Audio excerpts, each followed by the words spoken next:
Sir, ಈಗ ಈ ಹಿಂದೆ ಇಲ್ಲಿ ಬ್ಯಾರಿಕೇಡ್ ಇರಲಿಲ್ಲ, ಈಗ ಇದು ಬ್ಯಾರಿಕೇಡ್ ಹಾಕಬೇಕು ಅಂತ ಯಾಕೆ ಅನಿಸ್ತು? ಸಾರ್ವಜನಿಕರಿಗೆ ಯಾವುದೇ ಥರ ತೊಂದರೆ ಇಲ್ಲ ನೋಡ್ತೀವಿ.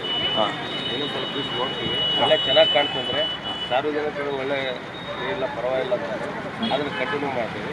ಇಲ್ಲ ಅಂತಂದರೆ ಮತ್ತೆ ನೋಡ್ತೀವಿ, ಒಂದು 15 ದಿವಸ ನೋಡ್ತೀವಿ. ಆಮೇಲೆ ಡಿವೈಡರ್ ಹಾಕೋದ್ರ ಬಗ್ಗೆ ಏನಾದರೂ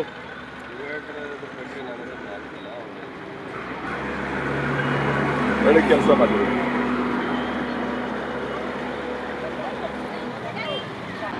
ತಮ್ಮ ಹೆಸರು? ಶಿವರಾಜ್ ಅಂತೇಳಿ. ಬಸ್ ಸ್ಟ್ಯಾಂಡ್ ಬಳಿ ಡಿವೈಡರ್ ಒಳ್ಳೆ ಒಂದು ಉತ್ತಮ ಇದು. ಯಾಕಂದರೆ ಜನರಿಗೆ ನಿತ್ಯ ಇಲ್ಲಿ ಟ್ರಾಫಿಕ್ ಸಮಸ್ಯೆಯಿಂದ ಸಾಕಷ್ಟು ತೊಂದರೆ ಆಗ್ತಾ ಇತ್ತು. ಈಗ ಈ ಡಿವೈಡರ್ ಹಾಕಿದ್ರಿಂದ ಒಂದು ಸೈಡ್ ಹೋಗ್ತಾರೆ, ಒಂದು ಸೈಡ್ ಬರ್ತಾರೆ. ಇದು ಭಾಳ ಒಂದು ಉತ್ತಮ. ಸಾರ್ವಜನಿಕರು ಸಹ ಇದನ್ನು ಪ್ರಶಂಸೆ ಮಾಡಿದ್ದಾರೆ. ಪೊಲೀಸ್ ಇಲಾಖೆ ಒಂದು ಈ ಕಾರ್ಯ ಶ್ಲಾಘನೀಯ ಅಂತ ಹೇಳ್ಬೋದು. ಆಮೇಲೆ ಡಿವೈಡರ್ ಹಾಕೋದ್ರ ಬಗ್ಗೆ ಪ್ರಸ್ತಾಪ ಯಾಕೆ ಆಗ್ತಾ ಇಲ್ಲ? ಮೊದಲು ಈಗೇನು ರಸ್ತೆ ಮಾಡಿರಲ್ಲ ಅವರು ಹಾಕಬೇಕಾಗಿತ್ತು, ಅದನ್ನು ಮಾಡಿಲ್ಲ. ಆದರೆ ಇವತ್ತು ಪೊಲೀಸರು ಏನೈತಲ್ಲ ಈಗ ಕೆಲಸ ಮಾಡ್ಯಾರ.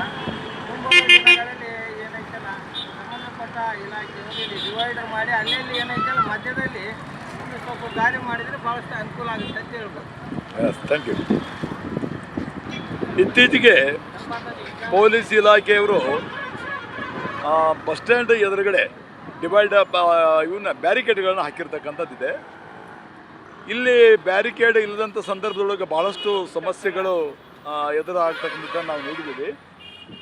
ಈಗ ಪೊಲೀಸ್ ಇಲಾಖೆಯವರು ಇದು ಒಂದು ಒಳ್ಳೆಯ ಕೆಲಸ ಮಾಡಿದ್ರಿಂದ ಅಪಘಾತಗಳು ಕಡಿಮೆ ಆಗ್ತಾ ಇದ್ದವು, ಸಮಸ್ಯೆಗಳು ಕಡಿಮೆ ಆಗ್ತಾ ಇದ್ದವು, ವಾಹನ ಸಂಚಾರಕ್ಕೆ ಭಾಳಷ್ಟು ಅನುಕೂಲ ಆಗಿದೆ ಅನ್ನುವಂಥ ಮಾತನ್ನು ಈ ಸಂದರ್ಭದಲ್ಲಿ ಹೇಳಬೇಕಾಗುತ್ತೆ.